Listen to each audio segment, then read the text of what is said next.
awalnya saya tinggal di sini yang tahu diri ya, dalam artian saya kayak masakin mereka, bersihin rumah karena saya tahu diri tinggal di rumah. Mereka udah kayak mau jadiin saya pembantu beneran nih. Pagi-pagi mereka udah ngamuk kalau kita nggak buatin dia makanan, nyuruh-nyuruh saya pergi ke pasar, nyuruh saya kasih makan anjingnya ya kan. Secara logika saya kan bukan pembantu bang di sini. Penebusannya katanya gini ya, kalau kamu nggak kasih saya uang 150 juta malam ini, kita mutilasi kamu dimanapun kamu berada. Saya di sini nangis-nangis bang, ceritain mulai dari awal mulanya. Saya jujur apa yang terjadi gitu kan, saya ceritain nih luka-luka saya diseret, saya nggak makan. Dan mendengar hal itu saya berharap banget polisi langsung bertindak, tangkap orang itu gitu kan. Ternyata polisi malah bilang, biasalah itu dek, biasalah berteman, udah nggak apa-apa je, pakai logat-logat Bali polisinya. Udah nggak apa-apa aja, pulanglah kamu ya, baikan ya. Baikan. Saya waktu itu nangis karena kalau kayak pikirnya, maaf ya bu, saya ingat keluarga di kampung aja gitu kan, kayak maaf ya bu, maaf kak, kalau saya berakhir di sini, saya minta maaf, saya nggak bisa bantuin kamu lagi, saya nggak bisa kirimin uang kamu lagi gitu kan. Karena Bang Abdul, tadi kan abang sempat di Sandra ya, iya, dalam villa itu selama berhari-hari. Nah, Bang Abdul juga bilang kalau di villa di gudang itu angker. Nah, selama di gudang itu dengar suara-suaranya nggak? iya, jadi gudang itu angker.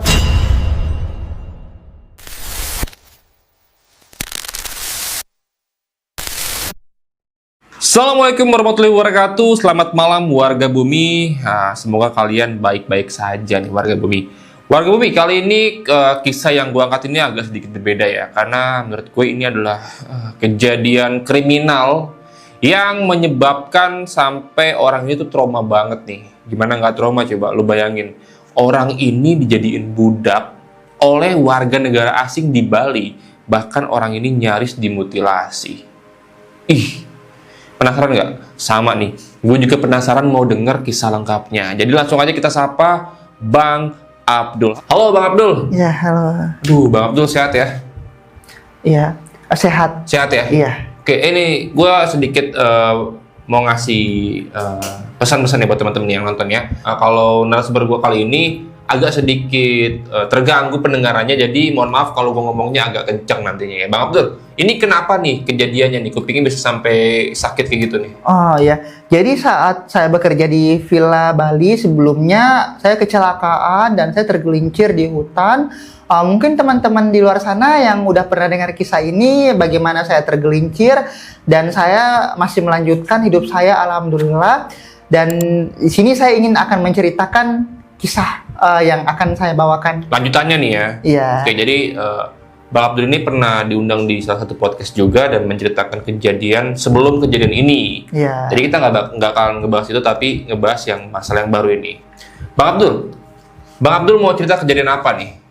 Saya ingin cerita saat saya ditindas sama WNA dan diperbudak oleh WNA di Bali dan hampir dimutilasi. Hampir dimutilasi. Yakin mas? Wah, gila nih, gue penasaran banget mau dengar kisah lengkapnya. Dan gue yakin juga teman-teman di rumah penasaran mau dengar versi lengkapnya seperti apa. Jadi sebelum kita masuk ke cerita, gue mau ngajak kalian yang punya kisah-kisah menyeramkan, kalau kalian mau jadi narasumber seperti Mas Abdur, langsung aja DM ke Instagram pribadi gue atau Instagramnya titik koma. Nggak usah lama-lama lagi, langsung aja kita dengar kisah lengkapnya hanya di titik koma. Shh, hati-hati teman.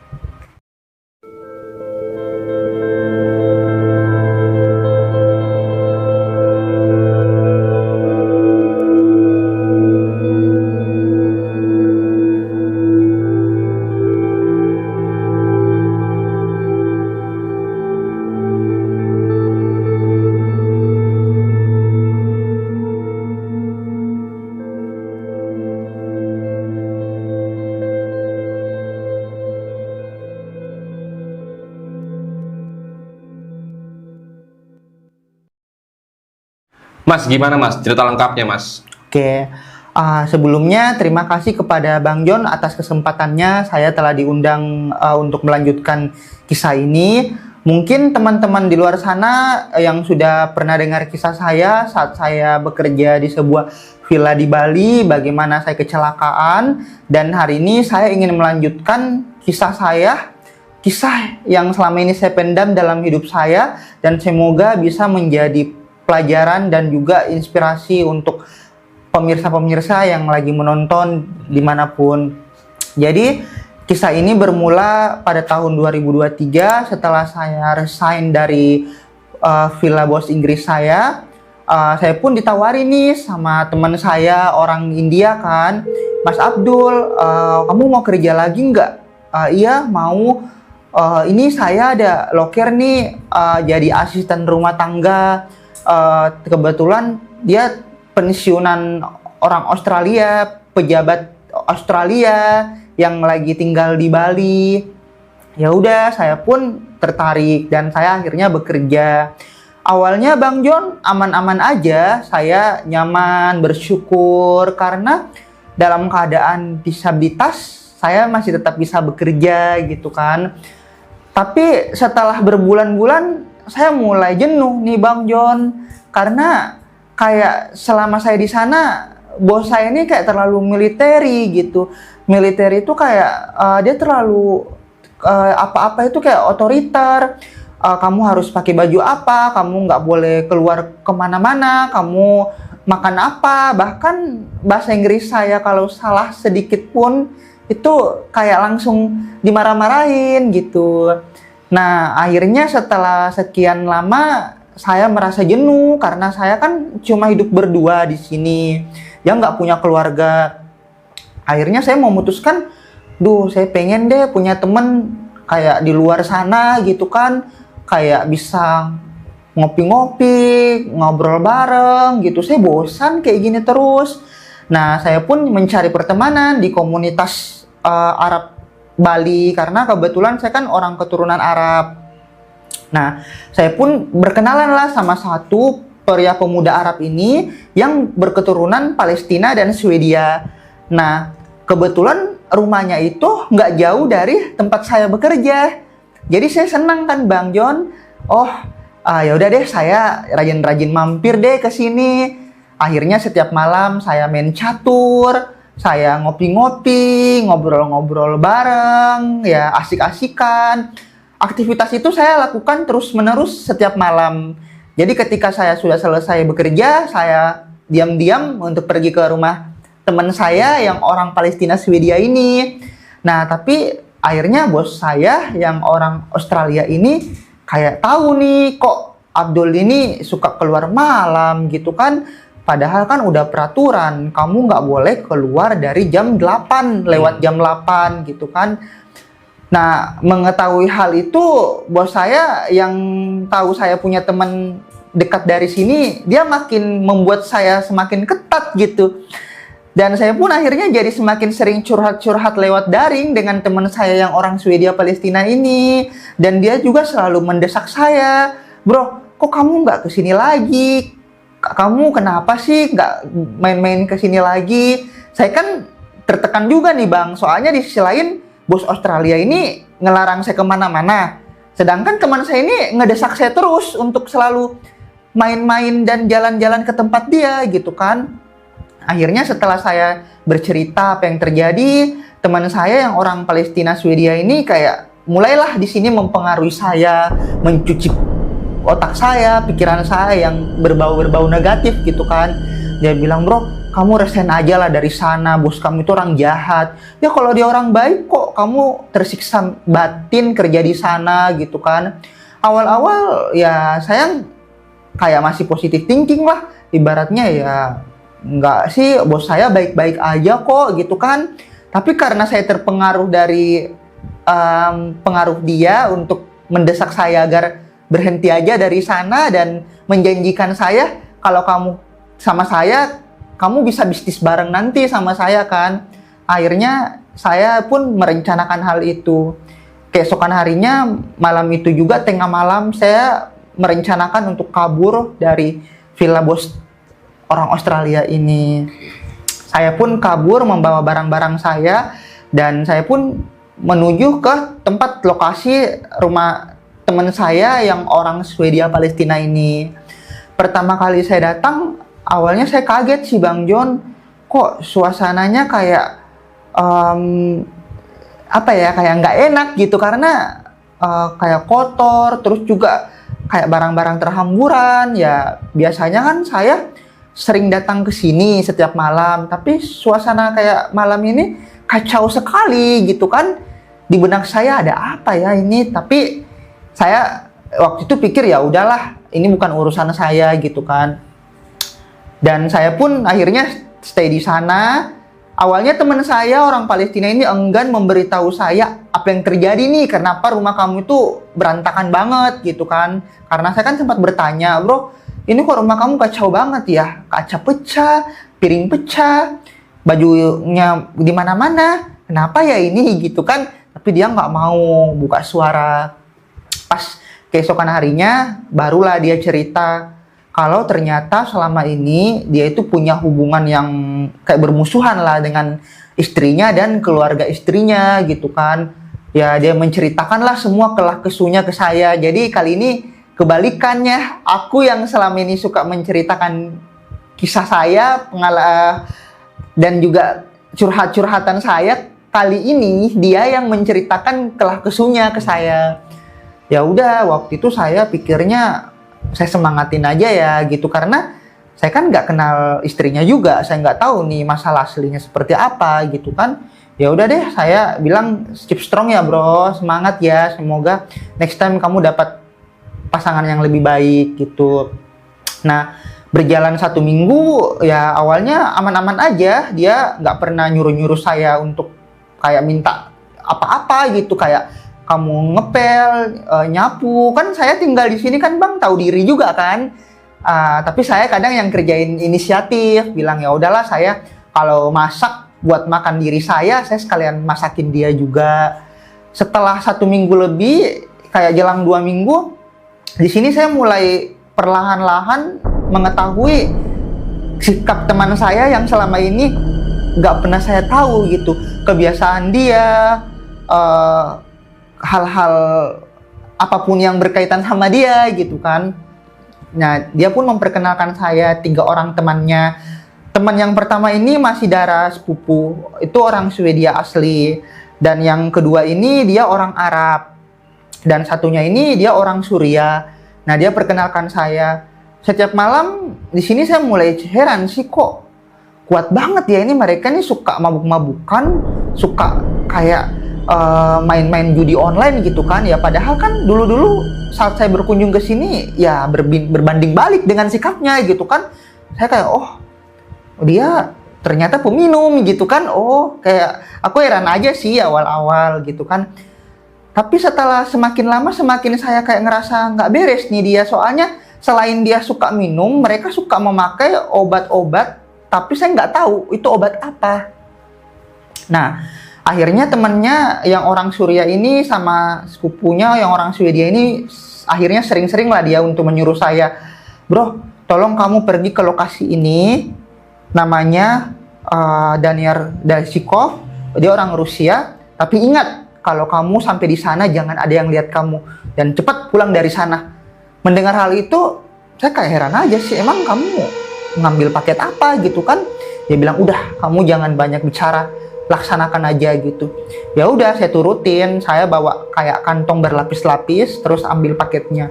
Paketnya itu dibungkus rapi banget, tapi kayak dibungkus perban-perban kayak perban yang lakban ya? Iya, lakban gitu. Nah, akhirnya saya pun kayak awal-awal heran sih, kenapa kalau dia beli obat, ngapain dia mau beli obat di sini gitu kan? Ya saya kan juga perawat ya Bang, jadi tentu saya tahu kalau misalnya orang sakit ya obatnya apa nih, misalnya kamu sakit kepala, sakit meriang. Karena kalau paketnya udah saya bawa, saya kan ngintip nih di pintu, mereka beli apa sih itu? Nah di paket itu kayak banyak obat-obatan. Saya jadi penasaran, loh kalau dia beli obat ngapain dia beli di tempat orang Rusia ini? Kenapa kamu nggak nyuruh saya? Saya kan perawat, kamu bisa nanya saya kamu mau sakit apa gitu kan?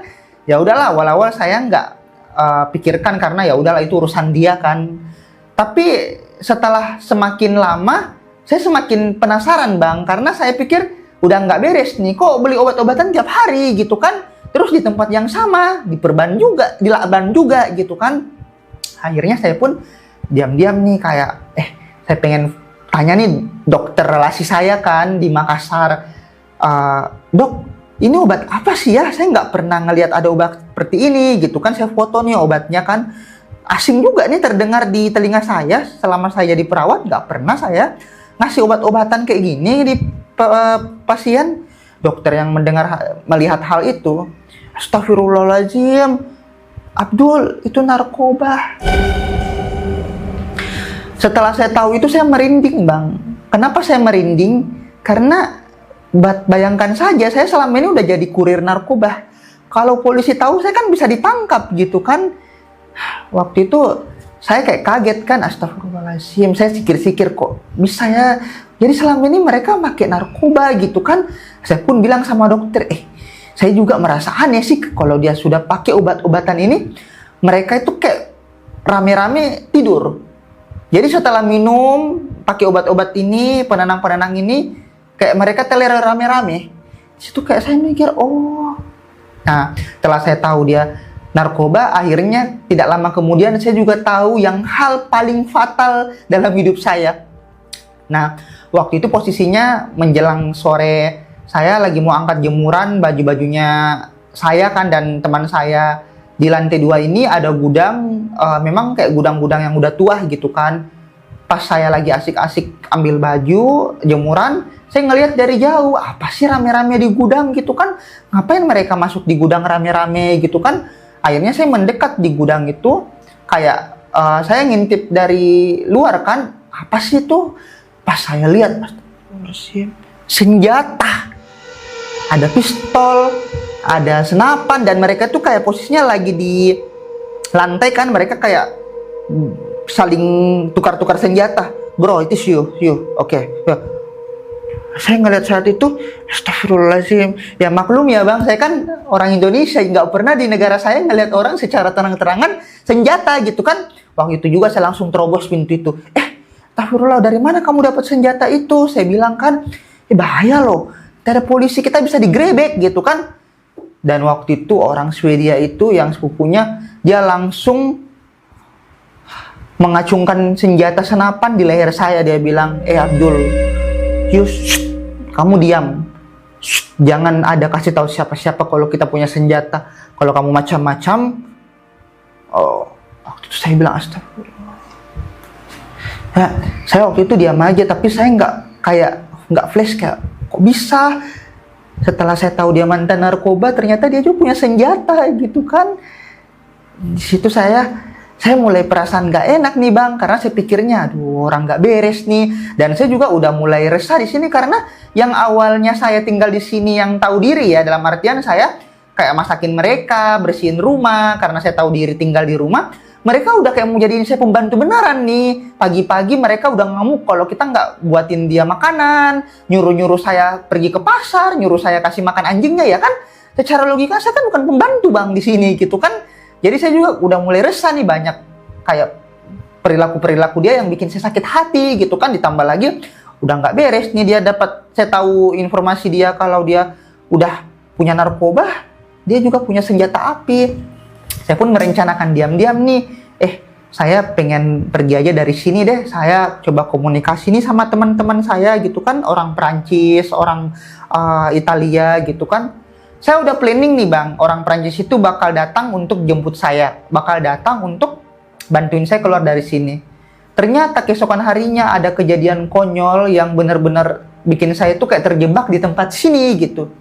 Jadi pas tengah malam itu sekitar jam 4, saya lagi tidur. Memang posisinya ini kan 2 lantai. Saya tidurnya itu di kamar mantan bekas istrinya karena mereka bertiga ini kan benci banget sama istrinya kan. Jadi kayak kamarnya itu ya udahlah dikasih ke Abdullah aja gitu kan. Saya tidur, tiba-tiba saya dengar suara berisik banget dari gudang di lantai 2 juga. Kayak ada orang yang dari lantai 2 itu ke lantai 1 itu kayak jatuh keras gitu.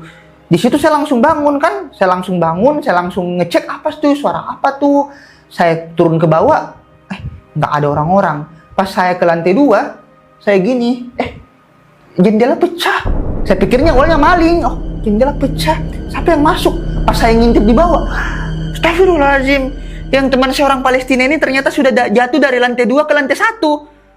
Di sini saya nggak tahu bang, dia jatuh kenapa. Karena posisinya kan saya tidur kan. Waktu itu saya langsung refleks, pergi turun ke lantai 1. Saya ke halaman, saya langsung astagfirullahaladzim. Badannya itu berdarah-berdarah, ini kepalanya kan pecah kan. Gitu. Saya langsung pusing juga nih, saya kan bang, posisinya kan ya saya nggak bisa tinggalin juga dong. Nanti saya yang jadiin tersangka, dikiranya saya yang celakain dia kan. Jadi saya tuh kayak langsung iba juga, harus segera ditangani nih, bawa ke rumah sakit gitu kan. Apalagi saya perawat kan. Waktu itu saya langsung minta tolong, ada orang jatuh. Tapi ya jam 4 subuh, siapa yang mau dengerin gitu kan. Saya pun pergilah keluar mencari bantuan ke pos security. Alhamdulillah di pos security ada orang lagi pos ronda. Saya langsung teriak-teriak, beli, tolong beli. Ini ada WNA Palestina jatuh dari lantai 2, beli. Pecah kepalanya, beli. Berdarah. Waktu itu langsung aku dibantuin sama dia. Kita telepon ambulans dan akhirnya saya yang temanin dia untuk kayak naikin dia nih. Karena kan berdarah-darah nih, sampai baju saya berdarah semua. Akhirnya saya ke rumah sakit dan diurus. Nah di sini saya terjebak lagi bang. Saya nggak bisa ninggalin dia begitu saja. Karena poinnya begitu sama lagi. Kalau saya ninggalin dia begitu saja, pasti kan akan diminta investigasi kan. Ini orang kenapa? Dan ya hanya saya saksi matanya gitu kan. Takutnya nanti saya dikiranya seolah-olah saya yang berbuat sesuatu gitu kan. Padahal saya kan nggak tahu apa-apa. Waktu itu saya coba komunikasi nih sama temennya ini. Saya mau tanya, ada apa dengan kalian? Kenapa nih teman kalian ini berdarah? Bahkan saya telepon nggak diangkat. Kayak temannya 3 orang ini tiba-tiba menghilang. Yang awalnya mereka tiap malam ikut tidur di sini, mabuk di sini, pas kejadian itu dia nggak ada. Dan saya yang kayak terjebak, yang harus tanggung jawab urusin Palestina ini gitu kan. Waktu itu ya udahlah, saya kasihan sama dia kan juga. Kalau saya tinggalin gimana ya? Soalnya kayak gini bang, dia kan nggak punya keluarga, dia WNA. Terus yang kedua juga, ya saya nggak tahu nih kayak mantan istrinya juga siapa. Saya mau minta bantuan siapa. Terus yang ketiga, saya takut nanti ya ada kayak dimintai keterangan, dikiranya saya macam-macam gitu kan. Jadi kayak ya udahlah, saya rawat dia aja lah gitu kan. Lagian juga saya pikirnya waktu itu saya kasihan gitu, kalau saya tinggalin nanti kayak kasihan siapa yang mau ngurusin dia gitu kan. Waktu itu saya sempat komunikasi sama keluarga di Makassar. Saya bilang, mah ini teman aku nih namanya maaf bang, sensor nanti ya. Dia kecelakaan mah, gimana nih? Aku nggak tahu apa-apa soal ini. Nanti dikira aku yang celakain dia. Aku takut mah. Ya udah, mamaku bilang, tinggalin aja tuh. Dia udah bikin kamu dibudak, lagian juga dia mantan narkoba. Abdul, kamu tuh berani-berani sekali ya kamu masih bertahan sama orang konyol seperti itu. Ya tapi saya abaikan aja sih waktu itu nasihat orang tua saya. Karena bang, ya kondisi juga kan. Ya udahlah, saya rawat dia. Setelah pulang ke rumahnya kembali, saya rawat dia sampai sembuh. Saya suapin. Selama dia sakit bang, itu seperti dia itu bayi, nggak bisa sama sekali bergerak. Karena dia kan pecah kepalanya, kakinya patah, tangannya patah, jadi hanya bisa tidur. Nggak ada satupun yang bisa bantuin dia selain saya gitu kan. Jadi ya udahlah, saya rawat dia tuh mau berbulan-bulan gitu kan. Sampai akhirnya dia pun sehat. Nah, pas dia sehat, di sini saya kesal banget. Bayangin aja bang, kesalnya itu kenapa? Saya tuh mau 3 bulan loh. 3 bulan saya sendiri berjuang merawat Palestina. Saya bahkan pakai uang pribadi saya. Bahkan ketika dia makan, ketika apa, kayak saya doang yang urusin luka-lukanya semua kan. Temennya yang bule-bule lain ini nggak tahu, nggak ada kabarnya. Bahkan dia blokir saya. Dia blokir saya di WhatsApp gitu kan. Pas dia mulai sehat-sehat nih, kayak ibaratnya udah mulai jalan gitu kan, udah mulai, walaupun masih pakai tongkat ya, udah kayak mulai duduk, punggungnya masih kayak sakit gitu kan. Temannya ini yang 3 orang ini yang suka huru hara, tiba-tiba datang, "Hey bro, kamu udah sembuh." Di situ saya kesal. Dari mana aja kalian gitu kan? Enak aja kalian datang setelah saya rawat dia berbulan-bulan gitu. Maksud saya, kenapa kalian gak bantuin saya? Ibaratnya kan ini teman kalian juga. Dan juga saya nggak tahu nih kejadiannya kenapa. Kan kalian yang terakhir sama dia gitu kan. Kayak seolah-olah kok saya yang dibebanin gitu kan. Saya marah gitu kan. Tapi Tapi dia bilang, udah, kamu jangan macam-macam gitu. Saya langsung kasih pistol lagi. Tapi ya udahlah, waktu itu saya pikir, udah deh, saya kembali hubungin teman Prancis saja. Kali ini saya benar-benar tekadkan untuk saya pergi aja deh dari sini. Karena nggak ada gunanya juga. Saya tujuannya itu, saya nolong dia karena pertama saya kasihan kan. Terus yang kedua, saya nggak mau nanti saya terjerat hukum karena dianggap saya melakukan sesuatu tindakan yang buruk gitu kan. Terus yang ketiga juga ya, waktu itu kan kemarin saya nggak punya duit kan, karena selama ini kan saya udah buyayain mereka selama tinggal di sana, seperti kayak uang makannya, uang tokennya, uang listrik, air gitu kan. Jadi kayak saya pun berdua nih kayak terjebak, dia terjebak sakit ya aku terjebak mau kemana gitu kan. Ya akhirnya setelah saya tekadkan untuk hubungin teman Prancis, saya janjian nih sama teman Prancis, bro, bisa nggak kamu jemput saya? Saya udah nggak kuat nih tinggal di sini. Mereka kembali semena-mena sama saya gitu kan. Tapi teman Prancis waktu itu bilang, aduh maaf bro, aku lagi nggak di Indonesia nih, aku lagi di luar negeri. Terus habis dari luar negeri aku mau ke Kalimantan dulu, banyak proyek gitu kan. Ya dalam artian dia nggak bisa bantuin saya di situasi sekarang gitu kan. Akhirnya saya kepikiran nih, minta bantuan sama siapa ya? Soalnya kalau saya minta bantuan sama orang tua ya mustahil sih bang, orang di kampung aja butuh duit juga gitu kan. Akhirnya saya kepikiran nih, apa saya minta bantuan sama mantan istrinya aja gitu kan. Ya saya pikirnya walaupun dia mungkin nggak ada hubungan lagi dengan si Palestina ini, tapi setidaknya saya bisa minta bantuan karena kita sama-sama orang Indonesia gitu kan.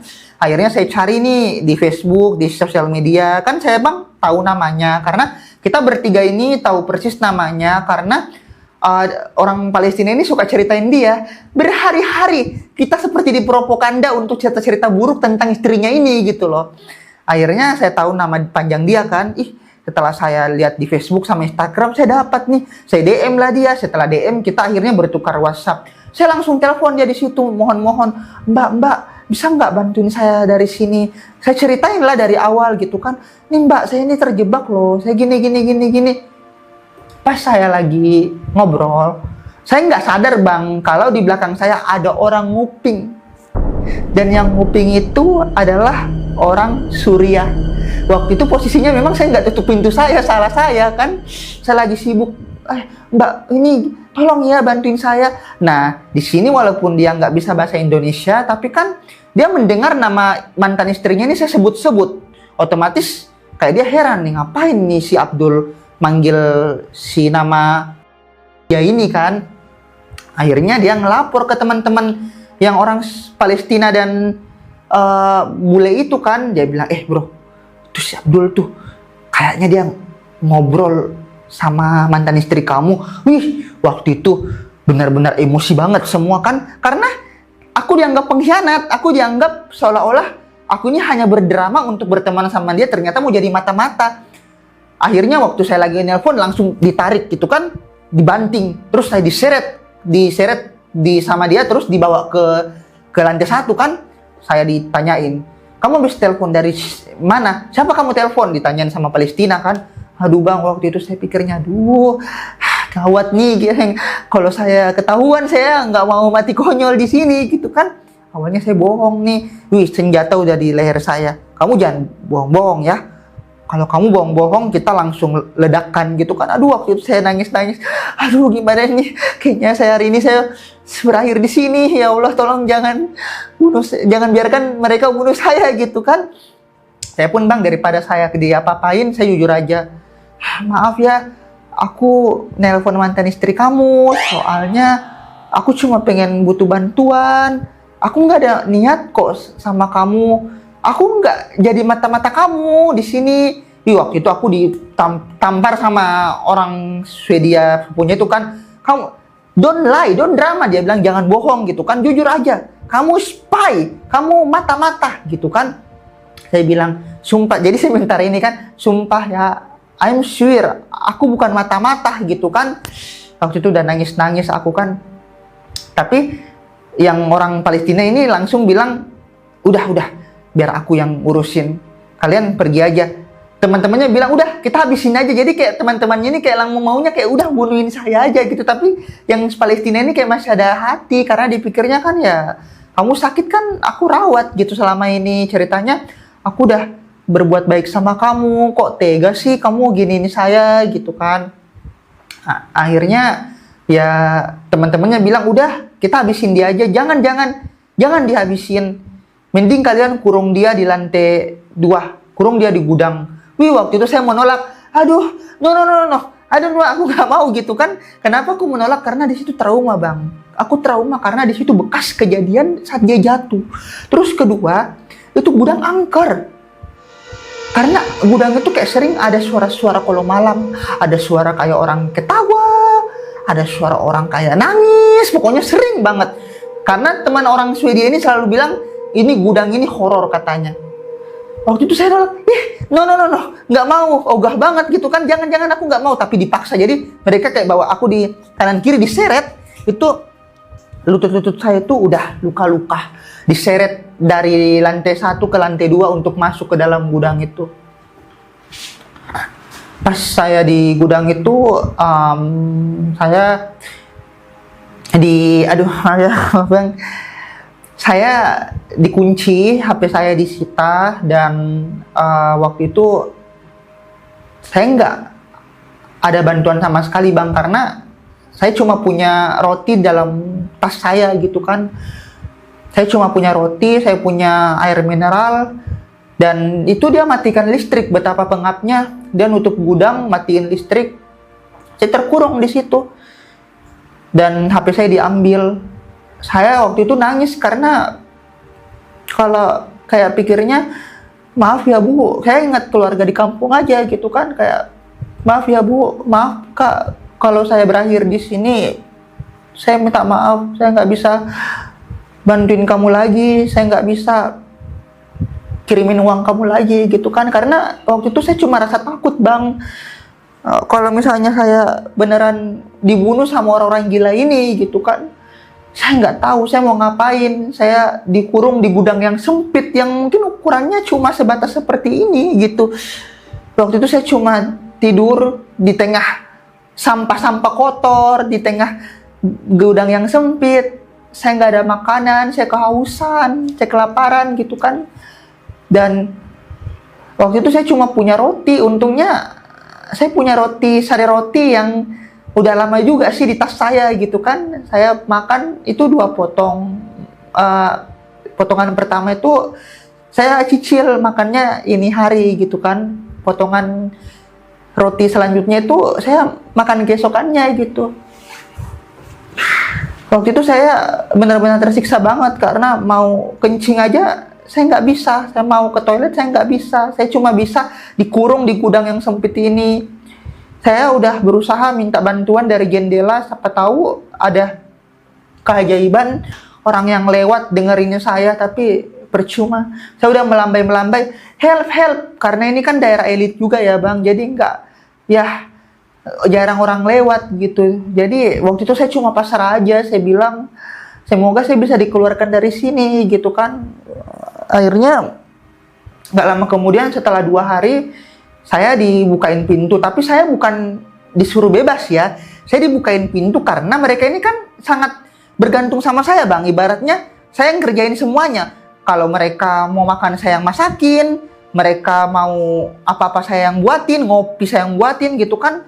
Mereka waktu itu dibukain sama orang Suria. Kamu cepat buatin saya kopi, cepat buatin kami ini, bersihkan ini. Jadi saya keluar bukan untuk menikmati hidup, saya keluar hanya untuk dipaksa untuk mengerjakan tugas rumah gitu. Dan waktu itu saya sempat-sempatnya loh, kayak walaupun saya nggak bisa minum secara langsung, kayak air keran itu saya langsung minum gitu karena kehausan. Karena Bang, saya kan takut ya kalau dilihat di dapur, saya malas-malasan gitu kan.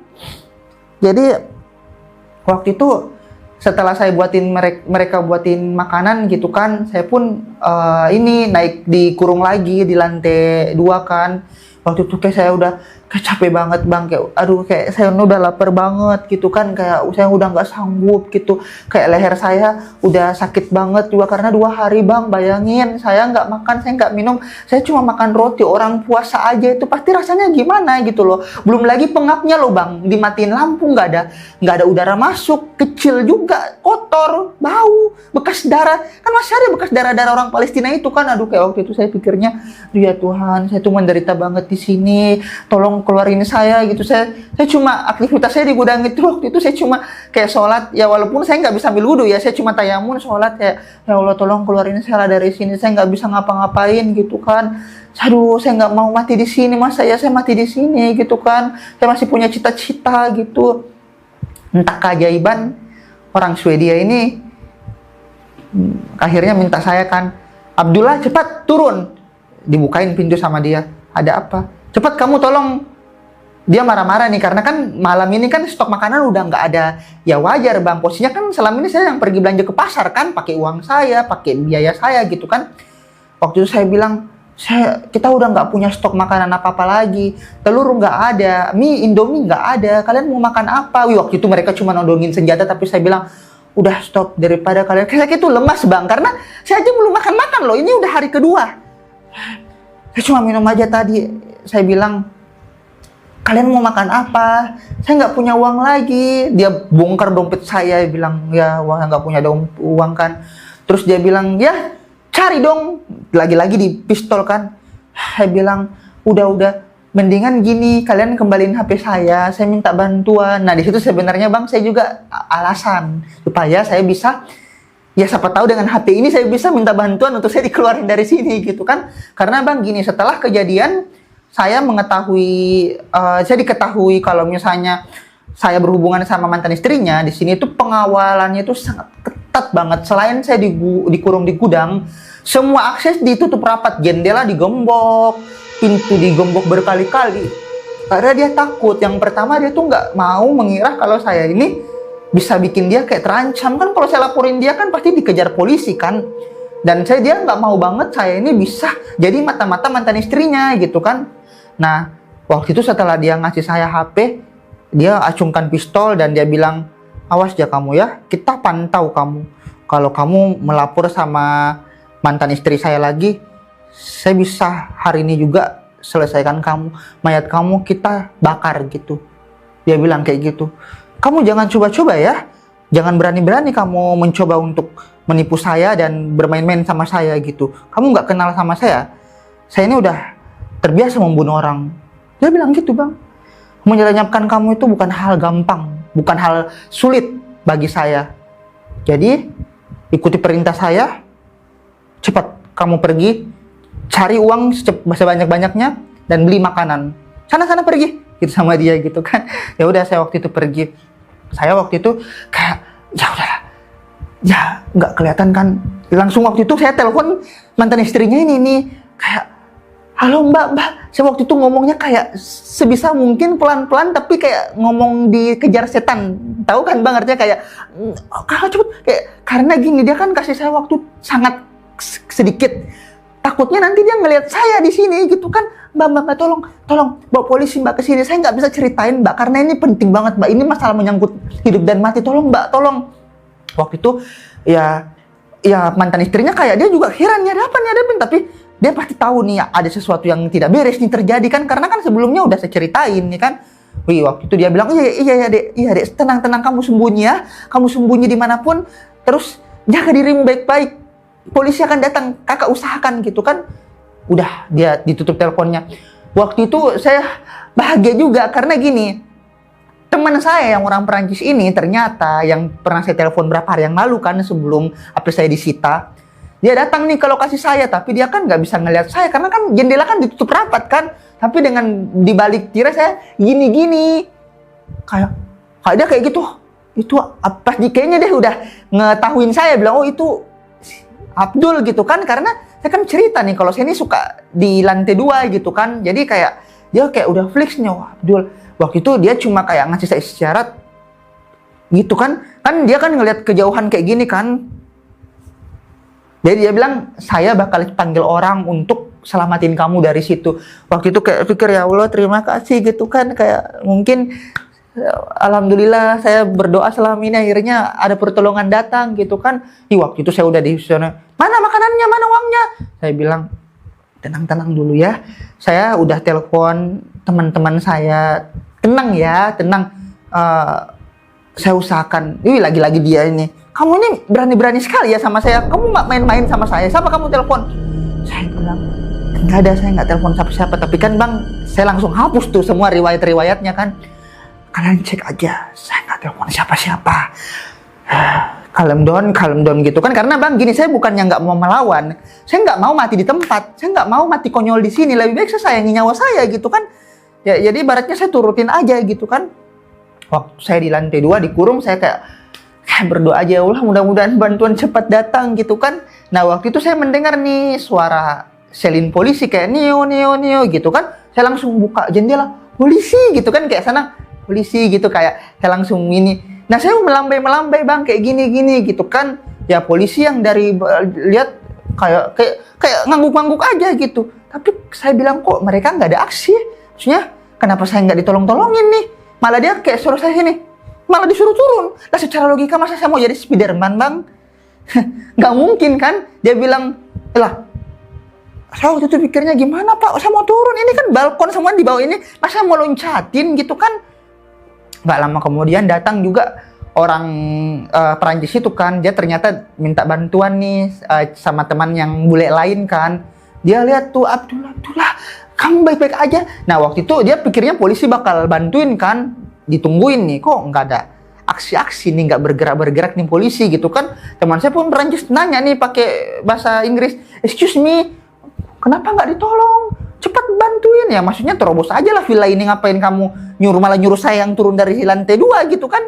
Dia bilang, I'm sorry gitu, we have prosedur, kita punya prosedur. Wih, teman saya yang orang bule itu marah. Dia bilang, apaan prosedur, orang kita di atas udah genting-genting gitu kan. Waktu itu malah dia yang nekat manjat bang. Dia manjat pagar tetangga loh, pagar tetangga. Terus kayak nyelinap, wih kakinya tuh udah berdarah karena kan ini ya, tembus kan kaki sendal dia kan. Akhirnya dia pecahkan itu jendela sekuat mungkin, dan saya itu kayak dikeluarin kayak pelan-pelan kan supaya saya juga nggak berdarah. Dan di situ saya diajak pelan-pelan sama orang Prancis, dan saya juga mau berterima kasih sama tetangga karena waktu itu kalau bukan tetangga yang rame-rame gotong royong bantuin saya mungkin nggak bakal turun bang, karena saya nggak berani juga nih, masa saya mau jatuh dari sini. Pas saya sampai di bawah, kita semua heran bang. Herannya tuh polisi, kenapa dia nggak ada aksi? Saya pun cuma dikasih air sama dia, dikasih begini, kamu baik-baik saja? Baik-baik saja dalam hati saya. Kamu udah lihat saya di atas, kenapa kamu nggak bantuin saya? Kenapa kamu nggak terobos aja sekalian ini villa ini gitu kan? Kok malah saya disuruh turun gitu kan? Dia bilang, ya maaf bang, kita punya prosedur, kita nggak boleh sembarangan terobos tempat orang sebelum terbukti terdakwa ada penyelidikan. Saya cuma geleng-geleng kepala. Akhirnya saya pun segera nih dibawa pergi ke kantor polisi. Tapi yang bikin saya heran, kenapa kalian tidak ambil orang yang di dalam? Maksudnya saya tuh laporin. Maksudnya kenapa kalian, kan kunci utamanya itu bang, orang sakit jiwa ini kalian borgol gitu loh. Kalian tangkap, tapi kenapa malah saya yang malah dibawa ke kantor polisi doang gitu kan. Dan itu juga saya nggak dibantuin sama dia. Villanya nggak diterobos sama sekali gitu kan. Waktu polisi pergi, saya dan teman saya Perancis saja mulai satu sama lain. Udah, gitu aja.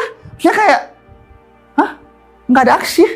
Maksudnya kenapa kalian nggak terobos? Kenapa kalian nggak tangkap? Kan kita udah laporin bang, ada penjahat dia begini-begini, kok malah kitanya yang dibawa ke kantor polisi waktu itu gitu kan. Akhirnya sampai di kantor polisi, saya nangis-nangis pelukan sama mantan istrinya. Aduh deh, dia bilang, kamu baik-baik aja kan? Dia bilang, iya kak, saya baik-baik aja kak. Kak, saya sampai sering dipukuli sama dia kak. Saya juga berapa kali dia acungkan pistol, mental saya jadi rusak nih kak, gitu kan. Aduh, akhirnya di sini mantan istrinya ceritakan semua yang tidak pernah saya tahu. Dek, kamu benar-benar ya, kok bisa kamu mau berteman sama orang itu? Kamu tahu nggak, waktu kamu datang malam itu, kakak nggak ramah sama kamu, karena tujuannya supaya kamu nggak berteman sama dia, Dek. Karena kamu tahu dia siapa.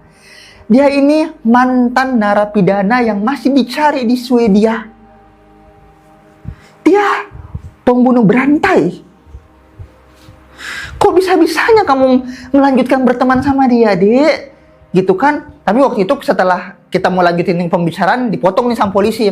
Bang Abdul, silakan masuk di ruang interogasi. Mbak, tunggu di luar ya. Jadi Mbak mantan istri di luar, saya di interogasi. Saya di sini nangis-nangis, Bang, ceritain mulai dari awal mulanya. Saya jujur apa yang terjadi gitu kan. Saya ceritain nih luka-luka saya diseret, saya nggak makan. Dan mendengar hal itu, saya berharap banget polisi langsung bertindak, tangkap orang itu gitu kan. Ternyata polisi malah bilang, oke, sambil catat-catat. Baik Bang Abdul, terima kasih atas interogasinya. Kami terima laporannya. Jika memang terdakwa memiliki pelaku atas terdakwa, kami akan menindaklanjuti kasus ini dan kami akan menginformasikan lebih lanjut. Terima kasih. Waktu itu saya waktu itu kesal, sekesal-kesalnya Bang. Investigasi apa lagi yang kamu butuhkan, Pak Polisi? Kamu bilang dia belum terdakwa. Padahal kamu udah jelas-jelas ngelihat saya di atas itu, saya minta bantuan, ada saksi juga, teman seorang Perancis. Ini lagi saksinya orang yang mantan istrinya. Kok kamu masih bilang kalau ini tuh masih laporan gitu kan? Wih, waktu itu selain saya kesal, kayak muka saya marah kan, langsung didobrak itu pintunya, terus mantan istrinya yang masuk. Apanya yang mau diinvestigasi, Pak? Saya ini saksi loh, Pak. Saya ini pernah dipukul, Pak, sama dia. Saya bisa karena suami saya ini suka melakukan kekerasan, Pak, sambil menangis-menangis dia. Iya, Mbak, kami mengerti. Kami mohon maaf atas apa yang terjadi. Tapi kita juga pihak kepolisian tidak bisa menangkap orang tanpa ada prosedur. Kita tidak bisa langsung melakukan tindakan tanpa ada investigasi dulu. Wih. Waktu itu kita benar-benar marah, semarah-marahnya dalam hati, Bang. Tapi percuma, Bang. Waktu itu ya udahlah. Saya kayak cuma tetap mata sama Mbak itu. Kita mau lawan polisi juga, ya kita kan masyarakat biasa, Bang. Padahal kan ceritanya ya ini udah kayak genting loh. Maksudnya secara logika dia ini udah mantan narkoba. Dia tuh udah ada kasus narkoba, dia udah punya senjata api. Dia bahkan mengurung saya, melakukan kriminal ke saya. Ada saksi lagi loh. Mantan istrinya dia pernah dipukuli.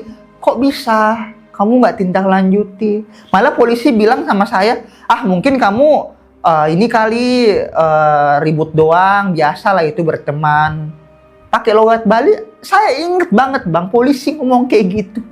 Biasalah itu deh, biasalah berteman. Udah nggak apa-apa aja pakai logat-logat Bali polisinya. Udah nggak apa-apa aja, pulanglah kamu ya. Baikan ya. Baikan. Waktu itu Bang, saya benar-benar nggak ngerti dengan apa yang dipikiran polisi. Dan saya sama mantan istrinya tuh waktu itu kayak kita saling menatap satu sama lain gitu. Karena kita ini kayak udah serius banget. Kok bisa polisi ngomong kayak gini gitu kan? Jadi akhirnya setelah itu udah kita lanjutin peluk-pelukan lagi kan. Jadi udahlah, daripada kita hadapi polisi ini sakit hati ya, terus juga nggak dibantu juga iya, mendingan aku lanjutin sama mantan istrinya kan. Kita pergi dari kantor polisi itu, kita benar-benar dalam keadaan marah. Saya di mobil nih cerita peluk-pelukan. Aduh deh, kamu baik-baik aja deh. Kamu kelaparan ya, nanti kita pergi makan ya. Astaga, ini lecet. Saya ceritalah di situ. Nah setelah kita cerita, saya berunding nih. Nah kebetulan mantan istrinya ini punya pacar baru orang Amerika. Dia pun bilang nih, ini Abdullah gimana?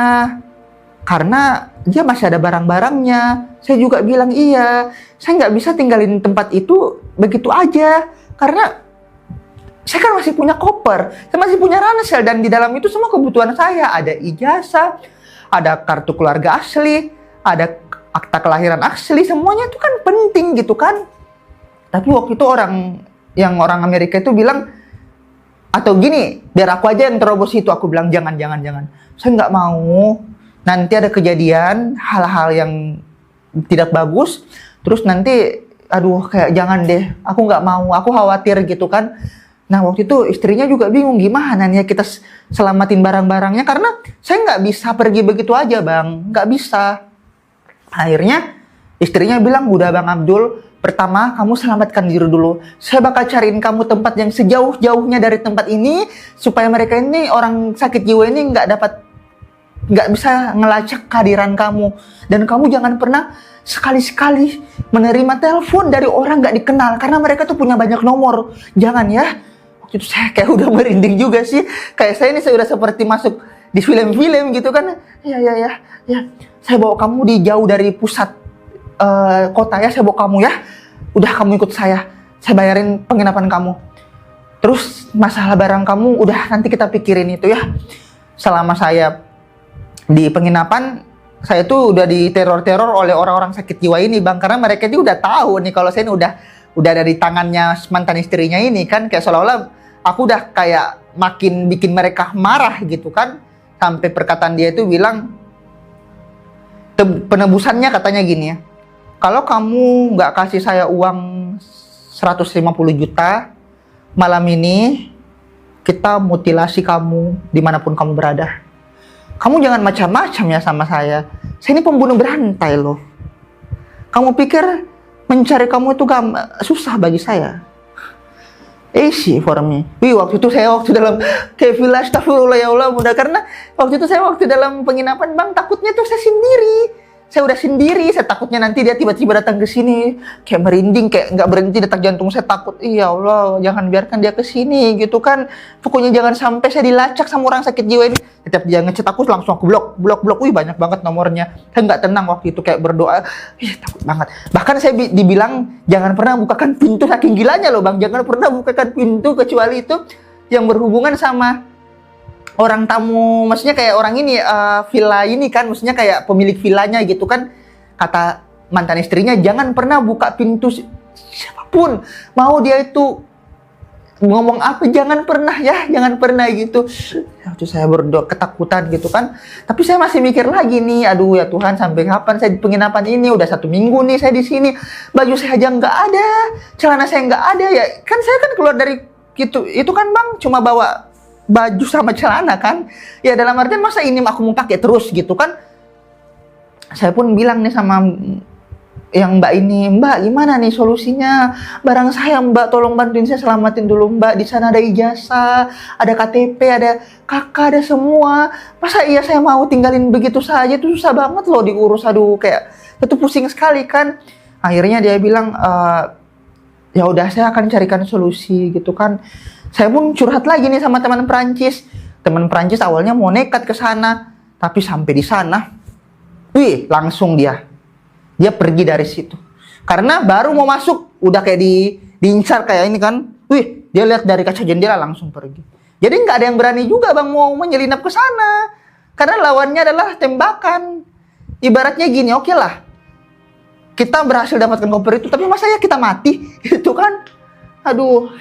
Jadi akhirnya jalan satu-satunya waktu itu saya punya teman, dia orang Tionghoa Jakarta, dia pengacara. Karena pihak kepolisian nggak bisa bantuin kita, nggak bisa bantuin saya, terpaksa kita buat ide supaya dia ini ngaku-ngaku seolah-olah dari pihak investigasi gitu. Jadi setidaknya kita punya peran yang bisa membantu kita, kayak seolah-olah kuat gitu kan. Akhirnya dia datang sama teman Perancis saya. Kita buat strategi dulu malam itu kan. Waktu itu malam itu jam 7 malam. Ingat banget bang, masih di pikiran saya waktu itu. Jam 7 malam, kita jauh dari lokasi itu kan. Abdul, kamu jangan menampakkan wajahmu sedikit pun. Ini masih jam 8 malam ya. Kamu masuk di bagian pintu belakang. Nanti saya umpan mereka di pintu depan. Saya pura-pura saya dari pihak kepolisian dan ingin memintain mereka investigasi. Selama kamu dimintain investigasi, kamu komunikasi sama orang Perancis ini supaya dia memberikan kode kalau misalnya kita udah selesai, dia udah mau masuk. Kita tahan sebisa mungkin dia ini ngomong sama kita di depan. Kamu carilah koper kamu sebisa mungkin ya. Kalau bisa 10 menit, 5 menit, cepat. Segerakan cepat gitu ya. Waktu itu saya pikir ya, waktu itu akhirnya kita datang. Nah, saya waktu itu nggak muncul dulu. Datang pengacara ini sama Perancis ini kan. orang Perancis ini kayak udah was-was nih kan, kayak dia juga bawa senjata kan, maksudnya kayak senjata apa kalau dia melawan gitu kan. Dia bilang, "Hello, I'm Indonesian officer." Jadi kayak dia ini berpura-pura kayak aku ini orang petinggi di Indonesia gitu. Jadi jangan macam-macam gitu kan. Saya salah satu pejabat petinggi di Indonesia ini. Saya pengen minta investigasi. Maaf sebelumnya, siapa yang tinggal di sini ya, dan apa ada orang yang bernama Mas Abdul di sini, boleh diminta investigasinya. Waktu itu Bang, selama dia ngobrol, dia kan pancing nih ngobrol jangan di dalam rumah tapi di luar kan. Saya waktu itu lewat pintu belakang, kayak menerobos cepat-cepat. Kayak buru-buru lah saya ini kayak gitu. Aku cari koper saya kan, mana nih barang-barang saya, di mana sih dia simpan ini? Saya ke gudang. Itu saya udah putus asa Bang. Ternyata barang-barang saya udah dibakar. Aduh. Waktu itu saya kayak pusingnya. Aduh dibakar. Aduh kayak waktu itu saya pusingnya mana ijazah saya dibakar. Aduh Bang, waktu itu kayak saya kayak mau pingsan karena ini tuh penting Bang. Pikirin aja loh, ijazah, KTP semuanya tuh kayak dibakar hilang. Waktu itu saya bilang aduh gimana nih. Aduh kayak pusing banget saya kan waktu itu. Nah saya waktu itu kayak udah dikode nih. Cepat kamu turun, cepat kamu pergi, cepat. Waktu saya keluar dari pintu belakang menyelinap. Pas saya keluar dari pintu belakang, saya ketemu sama temennya orang yang Swedia, yang orang sepupunya ini kan, yang orang Swedia ini dia lagi naik motor. Abdullah, langsung dia kejar saya. Waktu itu saya bilang, astagfirullah, saya langsung lari Bang. Bisa dikejar loh Bang, bayangin aja. Kayak aduh ya, waktu itu memang kan udah kayak gelap juga kan, aduh saya dikejar malam-malam. Nah waktu itu ada bule perempuan yang orang Spanyol, dia itu lagi sama anjingnya, dia lagi gendong anjingnya kan, terus dia sisir-sisir. Saya langsung masuk Bang, masuk menerobos villa itu. Dia kayak sempat kaget kan,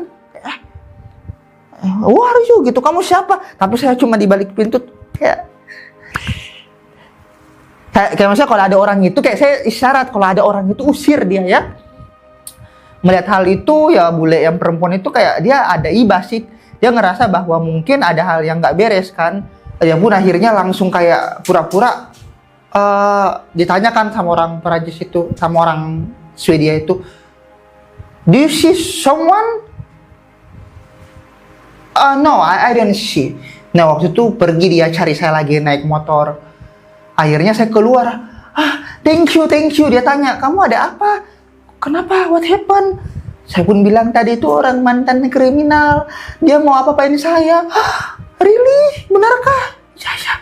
Kayak perempuan ini takut juga Bang. Jadi kayak, ya udah, kamu cepat pergi dari sini. Akhirnya saya pun pergi, dia pun segera menutup pintunya kan karena ketakutan juga kan.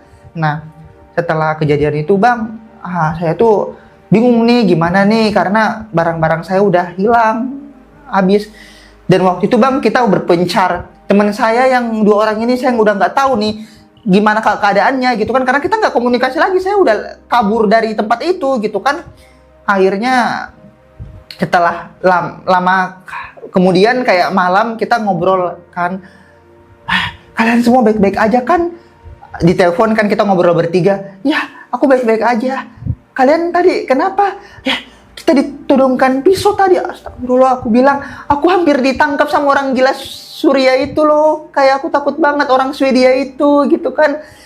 Kayak dia bilang sama saya, "Udah Abdullah, kita nggak punya cara apa lagi nih, karena barang kamu udah habis dibakar, terus juga kita mau selamatin apa lagi." Waktu itu Bang saya kayak benar-benar sedih banget Bang.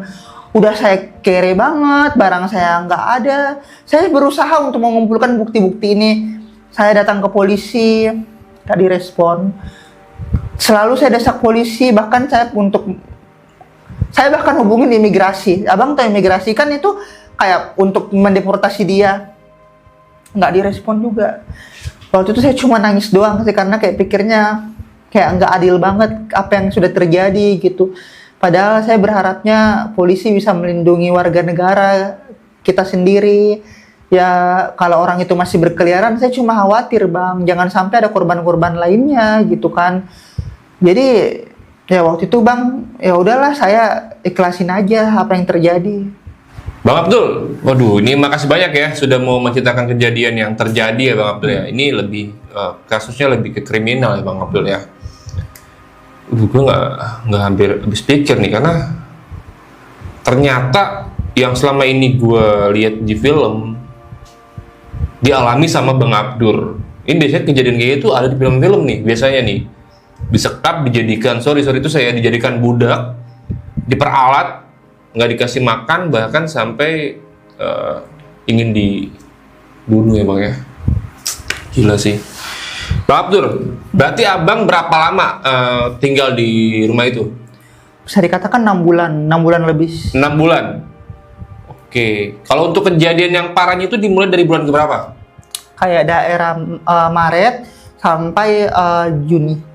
Maret, dari mulai bulan Maret, April, Mei, Juni 4 ya. Iya. Di bulan kedua berarti udah mulai dapat kejadian-kejadian yang Benar. bahayanya itu ya. Iya. Kacau nih. Tapi sampai sekarang mereka masih ada di sana. Terakhir waktu aku di Bali, saya kan sempat tuh kayak lihat rumah dia kan 2 tahun yang lalu masih ada.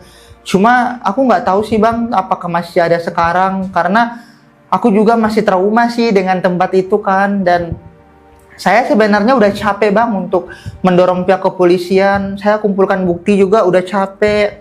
Padahal udah jelas-jelas udah banyak yang saya perlihatkan. Oke. Kenapa Bang Abdul ini nggak ngelapor ke Damkar aja? Ya kan? Karena banyak nih Damkar nih. Orang-orang tuh kalau ada apa-apa lari ke Damkar. Karena citra polisi di sini itu udah dipercaya. Mohon maaf. Kisah itu kan tahun 2023 ya Bang. Jadi otomatis saya nggak pernah kepikiran sih waktu itu kayak bisa lapor ke Damkar gitu kan. Tapi ya waktu itu saya berharapnya polisi itu kayak jadi pelindung utama pertama bagi kita gitu kan. Bahkan bahkan di saat saya butuh bantuan dia, saya udah melambai-melambai, kok nggak ditindak. Padahal harapan saya sama mantan istrinya tuh, kenapa kamu nggak terobos saja villa ini, tangkap orang itu poinnya di situ sebenarnya Bang. Tapi ya nggak ditindak sama sekali. Bang Abdul, tadi kan abang sempat di Sandra ya, dalam villa itu selama berhari-hari. Nah, Bang Abdul juga bilang kalau di villa gudang itu angker. Nah, selama di gudang itu dengar suara-suaranya nggak? Iya, jadi gudang itu angker karena memang pertama kali saya tinggal di sana itu udah jadi cerita orang-orang teman-teman ini sih. Dia bilang bahaya loh di sana, ada kayak sosok-sosok kuntilanak gitu. Kalau mereka itu bilangnya, mereka nggak bilang kuntilanak, tapi dia bilang the white girl, kayak gadis putih yang berbaju putih gitu kan. Dan saya memang kan tidur di lantai 2. Jadi ketika saya tidur di lantai 2 itu kayak saya kadang pernah saya dengar ada suara kayak orang ngobrol. Saya pikirnya loh, kok suaranya suara cewek gitu kan. Bentar-bentar ini suara siapa gitu kan. Saya turun ke bawah, mereka malah lagi mabuk-mabukan sama main judi. Terus suara siapa ini? Di situ kayak sering saya dibuat hal-hal yang aneh. Saya kadang nanya sama mereka bertiga, kalian dengar nggak tadi ada suara ibu-ibu sama anak-anak nangis? Dia bilang, nggak ada. Terus kok cuma saya yang dengar gitu kan? Kayak aneh aja sih, padahal kan pendengaran saya kan terganggu loh Bang. Gitu, kayak sering kejadian-kejadian aneh gitu. Berarti mereka juga percaya ya kalau di Indonesia itu ada kuntilanak ternyata ya. Oke. Bang Abdul, makasih banyak ya Bang Abdul ya. Ya, semoga kejadian ini bisa diambil hikmahnya ya Bang Abdul ya. Semoga nggak ada lagi kejadian-kejadian serupa yang menimpa khususnya warga negara Indonesia. Apalagi pelakunya ini adalah warga negara asing nih. Karena ya apa ya? Menurut gue pribadi, WNA itu di sana tuh lebih diagung-agungkan. Kenapa sih memangnya sih Bang? Iya, itu sejujurnya di Bali memang kayak masih banyak kejadian-kejadian WNA itu selalu diprioritaskan. Nah, itu dia. Iya. Ya seperti itulah ya Bang Abdul ya yang jadi ya. Ya semoga nggak terjadi lagi kejadian serupa. Dan Bang Abdul, sebelum kita close nih ya, pesan-pesan terakhir lu apa nih, khususnya ya mungkin teruntuk pihak kepolisian Indonesia nih. Oke. Sana Bang, nanti Bang. Sebelumnya saya ingin flashback ke tahun 2023. Mungkin jika ada pihak kepolisian yang menonton ini, yang mengenal saya di Bali khususnya, jujur saya sangat kecewa atas apa yang terjadi sebelumnya. Tapi nggak apa-apa, saya mengikhlaskan kejadian ini.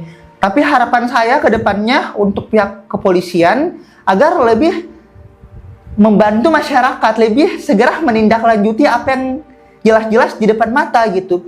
Please, jangan menyepelekan apapun kasus itu. Apalagi jika kita punya saksi mata yang benar-benar udah memberikan bukti gitu. Karena biar bagaimanapun, kita sebagai warga Indonesia itu adalah keselamatan kita, keamanan kita nomor 1 di negeri ini. Ini tanah kita, ini negara kita. Jangan biarkan warga negara asing menginjak-injak kita di tanah sendiri. Kian. Biasa, Mas Abdul ya. Oke, teman-teman, mungkin segitu aja bisa dari Mas Abdul ya. Semoga ada hikmah yang bisa diambil dari setiap cerita yang dikisahkan oleh narasumber kita pada hari ini. Ambil sisi positifnya, buang sisi negatifnya. Dan sekali lagi terima kasih banyak buat Bang Abdul. Akhir kata, gua John Arya dan Bang Abdul pamit undur diri. Assalamualaikum warahmatullahi wabarakatuh. Mas, thank you ya. Ya. Thank you.